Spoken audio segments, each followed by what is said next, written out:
My name is Eryca Freemantle. I'm an international celebrity makeup artist and a brand consultant. I've been doing this for over 30 years and I love it. It enables me to travel the world and meet many people. I'm more a product developer now rather than do makeup artistry for people. But as I said, it enables me to meet people all over the world. My brand started, I've been doing makeup artistry for 30 years, but I would say my brand started more so about 15 years ago. I decided to use my life experience and create it and develop my brand. Unfortunately, I was involved in a major car accident, and that accident left me with no hair, over 250 scars on my face, and the near amputation of my left leg. In fact, I was told I'd never be able to walk again. So you can imagine, as a young lady, you lose all of your hair, you have all of these scars on your face, and they said that you'd never walk again. It took me 3 years to learn to walk again. As you can see, my hair never grew back, and I still have the scars. But what that did for me was enabled me to pursue a way in which I could cover the scars on my face. And I did that by using mud in the garden. I mixed mud with a bit of water and a bit of my mother's foundation, and that enabled me to get the coverage that I needed for a little while, because as you know, mud turns into clay when you go into the real world. And it gave me 2 hours of real time, and that was my real first experience of makeup artistry. I am proud to say that I'm a business mentor for Positive Inclusion, who are affiliated with the British government, and I've done that for the last couple of years now.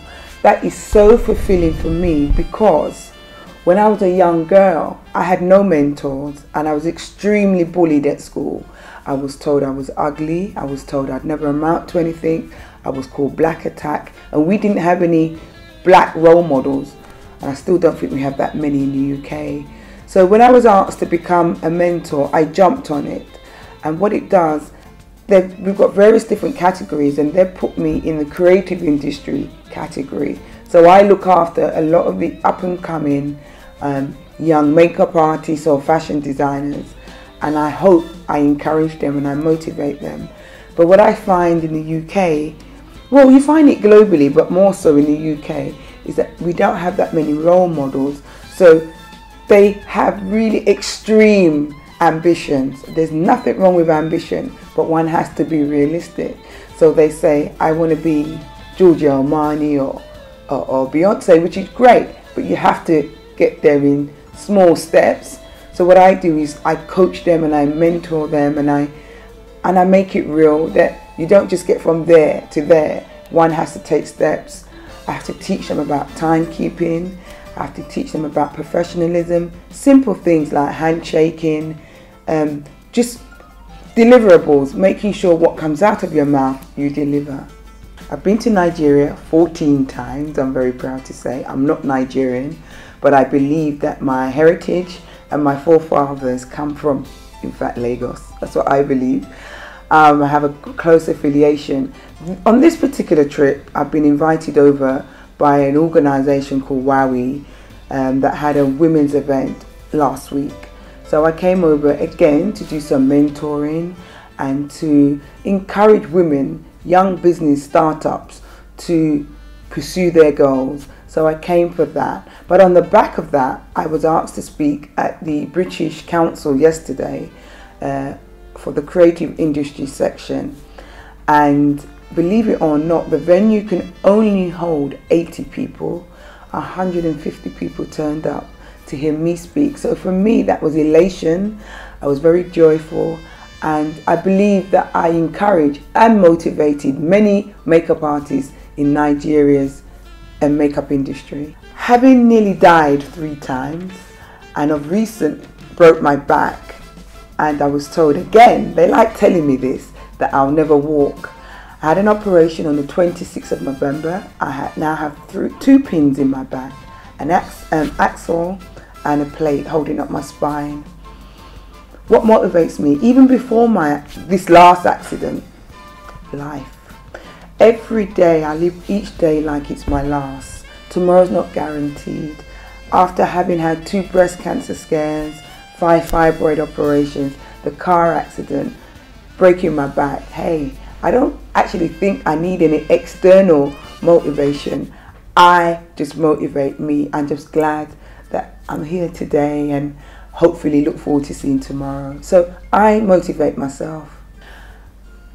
I'm really proud to say that I'm now a global brand consultant for multinational makeup brands. And what that means is that I help brands look and develop their existing makeup range for women of colour. A lot of them are very ignorant, very naive. They've not really taken us seriously before. So they've now seen the power of the black pound, especially in Africa and small segments of the UK. So what I do is I help them develop makeup, eyeshadows, lipsticks, foundation for that particular market, but also look at the emerging markets, how they can bring their brands into places like Africa, the continent. I know that there are several countries, but I'm encouraging them to come to Nigeria because Nigeria is the hub as far as I'm concerned. The next 5 years, wow, as I said, obviously one has to have a business plan and one has to have a strategy, and I do. But what I've achieved in the last 5 years, if I continue the rate that I am going, that I'm at the moment, I think the world's going to be too small for me. But my initial plans are to actually have some roots in Nigeria and have some grounding, some stability, because for me, Nigeria is the middle of the world. That's how I feel and passionate about Nigeria. So I intend to continue doing what I do, but out of Nigeria, but also teach. So set up academies, teach and look at Nigeria's virgin makeup artistry. After seeing the women yesterday, I can see their frustration and educate them and give international certification, because that's what's needed, because the world is bigger than Nigeria. What I've learned from my mistakes is any opportunity that's been presented to you at any time, any moment in time, take it. Don't think that the world or people are waiting for you, because they're not. Somebody else is always waiting to step into your shoes. I'm a great networker. I'm a great person at seeing opportunities. I used to be very shy before. Now I grab them in that moment. What I would say to young entrepreneurs is to be punctual. That's regardless of what you know, what degrees you have behind your name. If you're punctual, people see that first. Everything else can be learnt. So learn to be punctual. Learn to deliver what comes out of your mind. Be realistic in your goals, but acquire mentors and be out to impress your mentors. So be good mentees, and only have people around you that are doing what you want to do, that not talk about it but actually do it. As the years have gone by, I've realized the synergy between beauty and music. 25 years ago, an opportunity was presented to me with Island Records to synchronize beauty and music in the entertainment industry. I was so shy, I was so nervous, and I didn't think that anybody would listen to me. So I let that opportunity go by. Now, 25 years later, I'm doing the same thing. Some can say that it wasn't supposed to be, but I really believe that one was supposed to be, but I just didn't have the voice. So as long as you articulate yourself and you believe in yourself, somebody will listen. I would say to people, really sit down and think about what it is that you want. The advantage of being young now is that you have more role models, more mentors that are able to talk. When I was young, I had nobody to look up to aspire to.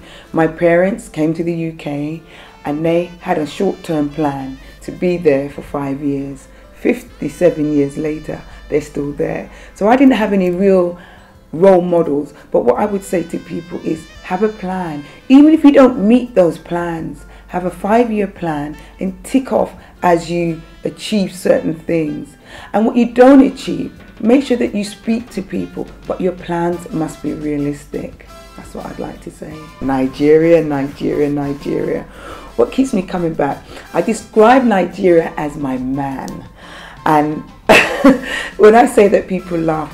The reason why I say that is that I have traveled the whole world.